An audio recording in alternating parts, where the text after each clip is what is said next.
Student मैं हूं कमर एजुइनपुट से। आज का हमारा टॉपिक है एंगुलर डिस्प्लेसमेंट। प्रीवियस जो चैप्टर था उसमें हमने डिस्प्लेसमेंट के बारे में पढ़ा था। डिस्प्लेसमेंट और डिस्प्लेसमेंट बेसिकली हमें मोशन के बारे में बताता है। उस चैप्टर में हमने जो भी मोशन देखी थी वो एक लाइन में थी।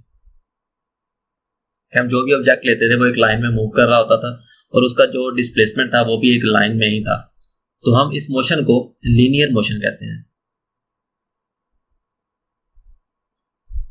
और इस डिस्प्लेसमेंट को हम लीनियर डिस्प्लेसमेंट कहेंगे और इसकी जो वेलोसिटी होगी वो भी लीनियर वेलोसिटी होगी।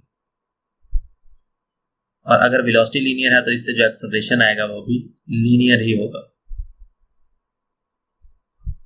मीन्स के जब बॉडी एक लाइन में मूव कर रही होती है तो उसका जो मोशन है वो लीनियर मोशन है, उसकी डिस्प्लेसमेंट, वेलोसिटी और एक्सेलरेशन भी लीनियर ही होगी। अगर हमारे पास एक ऐसा ऑब्जेक्ट आ जाता है जो कि लाइन में मूव करने की बजाय एक सर्कल में मूव करता है,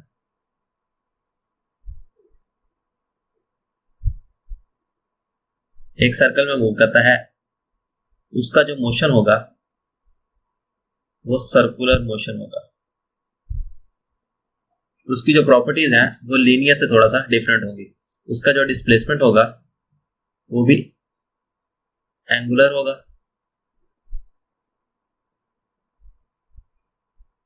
और उसकी जो वेलोसिटी और एक्सेलरेशन है वो भी एंगुलर ही होंगे, लीनियर नहीं होंगे। लीनियर तब होंगे जब बॉडी एक लाइन में मूव करेगा और जब बॉडी एक सर्कल में मूव करना शुरू कर देगा तो उसकी जो मोशन होगी वो सर्कुलर हो जाएगी और उसकी डिस्प्लेसमेंट, एक्सेलरेशन और जो वेलोसिटी है वो भी एंगुलर हो जाएगी। तो बॉडी एक सर्कल में मूव कर रहा होता है तो वो मुसलसल एक पॉइंट होता है जिसके राउंड वो मूव कर रहा होता है। इसको हम एक्सिस कहते हैं, एक्सिस ऑफ रोटेशन। कि ये वो पॉइंट है जिसके गिर्द बॉडी क्या कर रहा है, मूव कर रहा है। अगर हम यहाँ से सर्कुलर मोशन देखें कि सर्कुलर मोशन क्या होता है, axis lies outside the body के, एक ऐसी मोशन जिसमें बॉडी का जो एक्सिस ऑफ रोटेशन है वो उस बॉडी के बाहर है। फॉर एग्जाम्पल हमारे पास जो अर्थ है वो रोटेट करती है सन के। अगर हम कंसीडर करें कि ये हमारे पास अर्थ है और ये मूव कर रही है अराउंड द सन, इसकी जो मोशन है वो इस तरह से होगी।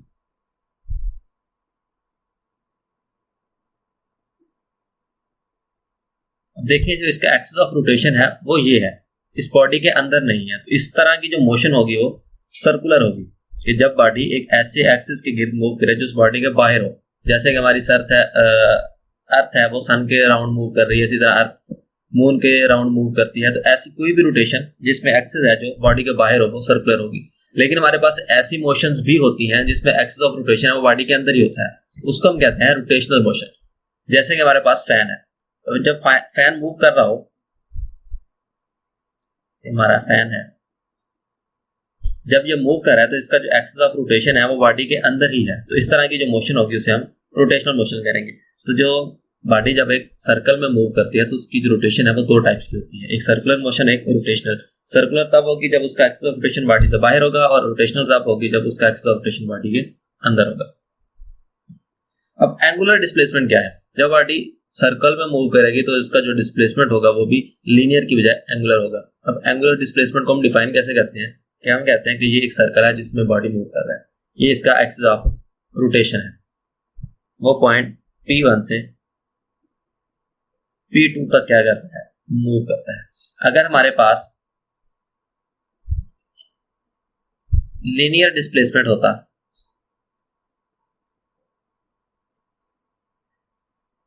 तो हम ये कहते हैं कि पॉइंट A से पॉइंट P तक बॉडी ने 6 मीटर मूव किया, क्योंकि इसका जो यूनिट है वो हम मीटर लेते हैं कि जब भी हमारे पास लीनियर डिस्प्लेसमेंट होगा हम उसको मीटर्स में मेजर करेंगे। लेकिन जब बॉडी ने P1 से P2 तक एक सर्कल में मूव किया तो उसकी जो डिस्प्लेसमेंट होगी वो एंगुलर होगी, इसको मेजर करेंगे हम एंगल्स में। जब हम इसको डिफाइन करेंगे कि angle subtended at the centre of circle by a point, कि जो पॉइंट मूव कर रहा है वो बॉडी के जो सेंटर पे जो सर्कल बना रहा है, जो एंगल बना रहा है, उसको हम कहेंगे कि ये उसका डिस्प्लेसमेंट है। इसको हम रिप्रेजेंट करेंगे डेल थीटा से। तो हम ये कहेंगे कि बॉडी ने डेल थीटा डिस्प्लेसमेंट किया, जो कि उसका एंगुलर डिस्प्लेसमेंट है, लीनियर नहीं है। जब भी हम डिस्प्लेसमेंट के साथ मीटर यूनिट लिखेंगे तो वो उसका लीनियर डिस्प्लेसमेंट होगा, और जब हम उसके साथ थीटा एंगल लिखेंगे या थीटा यूनिट यूज करेंगे तो वो उसका एंगुलर डिस्प्लेसमेंट होगा। तो यहां से उसने यहां तक कितना मूव किया, डेल थीटा मूव किया। अब ये होता है कि अगर हम क्लॉकवाइज रोटेट कर रहे हैं कि बॉडी क्लॉकवाइज जा रही है, इस पॉइंट से ऐसे मूव कर रही है क्लॉकवाइज, तो उसका जो डिस्प्लेसमेंट होगा वो हमेशा नेगेटिव कंसीडर होता है। और अगर बॉडी एंटी क्लॉकवाइज मूव कर रही है, इस पॉइंट से ऐसे जा रही है, तो उसका जो डिस्प्लेसमेंट होगा वो हमेशा पॉजिटिव होता है। और ये हम एंगुलर डिस्प्लेसमेंट के केस में लेते हैं कि जब हमारे पास एंगुलर डिस्प्लेसमेंट हो और वो क्लॉकवाइज रोटेट कर रहा हो तो वो नेगेटिव कंसीडर होगा, और जब वो एंटी क्लॉकवाइज बॉडी मूव कर रही है तो उसका जो एंगुलर डिस्प्लेसमेंट होगा वो पॉजिटिव कंसीडर होगा। अब आप ये कहते हैं कि जो हमारा डिस्प्लेसमेंट था, लीनियर डिस्प्लेसमेंट था,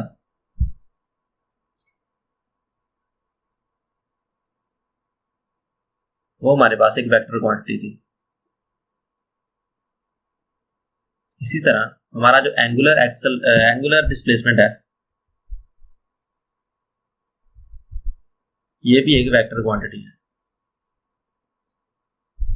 और हमारे पास जो वेक्टर क्वांटिटी एक ऐसी क्वांटिटी होती है जिसमें हमें मैग्नीट्यूड और यूनिट के साथ साथ डायरेक्शन भी चाहिए होती है। तो जब हम इस एंगुलर डिस्प्लेसमेंट की डायरेक्शन लेंगे तो वो हम राइट हैंड रूल से फाइंड करेंगे।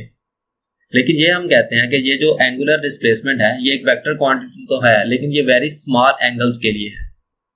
और इस स्मॉल एंगल्स के लिए कैसे है, अगर हम बड़ा एंगल ले लेते हैं, लेट करते हैं कि हमारे पास एक फिजिक्स की बुक है, ये इसका वाई एक्सिस है और ये इसका एक्स एक्सिस है। हम इसको रोटेट करते हैं 90 एंगल में एक्स डायरेक्शन में, तो ये कुछ इस तरह से हो जाएगी। और हम ये कहेंगे कि इसने ये वाला जो डिस्प्लेसमेंट किया ये इसका थीटा 1 था, तो थीटा 1 इसका डिस्प्लेसमेंट आ गया। अब हम क्या करते हैं, इसको वाई एक्सिस में 90 डिग्री मूव कर लेते हैं, तो इसकी डायरेक्शन कुछ इस तरह से आ जाएगी और ये इसका थीटा 2 आ जाएगा। मींस के पहले में जब हमने उसको एक्स में 90 डिग्री रोटेट किया तो उसने थीटा 1 डिस्प्लेसमेंट किया। सेकंड में हमने ये कहा कि हमने उसको वाई में 90 डिग्री रोटेट करवाया तो उसने थीटा 2 जो है वो एंगुलर डिस्प्लेसमेंट किया। अब देखें तो बॉडी की जो डायरेक्शन है, ये जो बुक है इसकी जो डायरेक्शन है वो कुछ इस तरह से आ रही है। हम बेसिकली हम यहाँ ये देख रहे हैं कि अगर हम लार्ज एंगल में उसको एंगुलर डिस्प्लेसमेंट को मूव करवाएंगे तो उसमें जो वेक्टर क्वांटिटी की जो प्रॉपर्टीज है वो होल्ड करती हैं कि नहीं, कि कोई भी क्वांटिटी है वो वेक्टर तब होगी जब उसमें मैग्नीट्यूड, यूनिट और डायरेक्शन, यही तीन हम प्रॉपर्टीज लेते हैं किसी भी जो क्वांटिटी है, जो फिजिकल क्वांटिटी है उसको वेक्टर कहने के लिए। लेकिन एक क्वांटिटी वेक्टर तब होती है जब वो वेक्टर के लॉस को भी होल्ड करे। और वेक्टर का पहला लॉ ये होता है कि a plus b is equal to b plus c, कि आप a वेक्टर को b में प्लस करें और b को a में प्लस करें तो आपका जो आंसर है वो सेम आना चाहिए। इसको हम कम्यूटेटिव लॉ कहते हैं। तो हम यहाँ पर ये देख रहे हैं कि ये जो कम्यूटेटिव लॉ है इसमें एंगुलर डिस्प्लेसमेंट को होल्ड करता है कि नहीं। यहाँ पर उसने वेक्टर थीटा 1 किया और ये इसने थीटा 2 किया, तो हमारे पास डायरेक्शन कुछ यूं आ गई। अब हम क्या करते हैं, पहले थीटा 2 कर लेते हैं कि इसी को हम थीटा 2 के पहले इसको y में रोटेट कर लेते हैं तो इसकी डायरेक्शन कुछ ये आ जाएगी और इसका जो डिस्प्लेसमेंट होगा वो थीटा 2 होगा। उसके बाद हम इसको थीटा 1, यहां हम a प्लस बी कर रहे हैं, यहां पर हम कर रहे हैं b प्लस ए। पहले हमने b किया फिर हमने a किया, तो हमारे पास जो बुक की डायरेक्शन है कुछ इस तरह से है। तो दे देखें कि ये डायरेक्शन कुछ और है और ये डायरेक्शन कुछ और है। मींस कि अगर हम a प्लस बी करेंगे तो हमारे पास डायरेक्शन ये आएगी और b प्लस ए करेंगे तो डायरेक्शन ये आएगी। अब ये और ये डायरेक्शन जो है बुक्स की वो थोड़ी सी डिफरेंट आ रही है, तो इट मींस कि यहाँ पर थीटा 1 प्लस थीटा 2 इक्वल नहीं है थीटा 2 प्लस थीटा 1 के। मींस के यहाँ पर वेक्टर्स का कम्यूटेटिव लॉ होल्ड नहीं करता।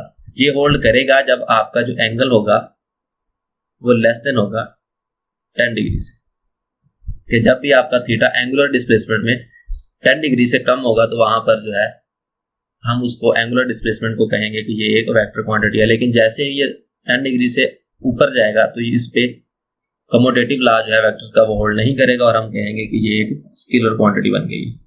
अब हम देखते हैं कि इसकी डायरेक्शन को कैसे फाइंड करते हैं। इसकी डायरेक्शन को हम फाइंड करते हैं राइट हैंड रूल से।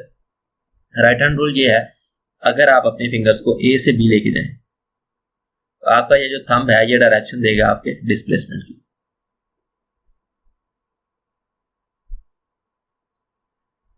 लीनियर डिस्प्लेसमेंट में हमने ये कहा था कि बॉडी जिस डायरेक्शन में मूव कर रही हो, लीनियर डिस्प्लेसमेंट की जो डायरेक्शन होती है वो ही होती है। लेकिन हम यहाँ देख रहे हैं कि एंगुलर जो है डिस्प्लेसमेंट उसकी डायरेक्शन ये है, तो क्या बॉडी इस डायरेक्शन में मूव करती है।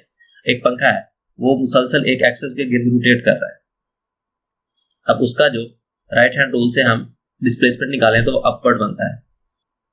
तो क्या फैन अपवर्ड मूव करता है? बिल्कुल नहीं करता। तो कुछ ऐसे ऑब्जेक्ट्स होते हैं जो कि एंगुलर डिस्प्लेसमेंट में जो डायरेक्शन देते हैं। फॉर एग्जांपल कि हम किसी भी बोतल है उसका जब ढक्कन को खोलते हैं, अगर हम उसको क्लॉकवाइज रोटेट करेंगे तो वो ऊपर जाता है, अगर उसको एंटी क्लॉकवाइज करेंगे तो वो नीचे आता है। तो इस यहाँ पर हम एंगुलर डिस्प्लेसमेंट की जो डायरेक्शन है वो राइट हैंड रूल से निकाल सकते हैं और इसीलिए हम इसको स्क्रू लॉ भी कहते हैं कि हमारे पास कोई भी स्क्रू हो हम उसको राइट हैंड रूल से खोल या बंद कर सकते हैं। तो इसीलिए हम इसको राइट हैंड रूल या स्क्रू रूल भी कहते हैं। इस नंबर पे आ जाता है हमारे पास यूनिट्स कि एंगुलर डिस्प्लेसमेंट को मेजर करने के हमारे पास यूनिट्स कितनी है। एंगुलर डिस्प्लेसमेंट को हम 3 यूनिट्स में मेजर करते हैं। एक यूनिट होता है हमारे पास डिग्री, एक होता है रेवोल्यूशन और एक होता है हमारे पास रेडियन। डिग्री, रेवोल्यूशन और रेडियन। अब यूनिट्स तो 3 आ गए, लेकिन हमारे पास जो सिस्टम इंटरनेशनल में यूनिट होता है वो रेडियन होता है। डिग्री, रेवोल्यूशन और रेडियन। डिग्री क्या है? अगर हमारे पास एक बॉडी है, उसने ए पॉइंट से मूव करना शुरू किया और वापस ए पॉइंट पे आ गया, तो हम ये कहेंगे कि उसने एक चक्कर मुकम्मल किया या हम कहेंगे कि उसने एक रेवोल्यूशन कर लिया। अगर आप इस फुल सर्कल का एंगल देखें तो ये 360 डिग्री बनता है।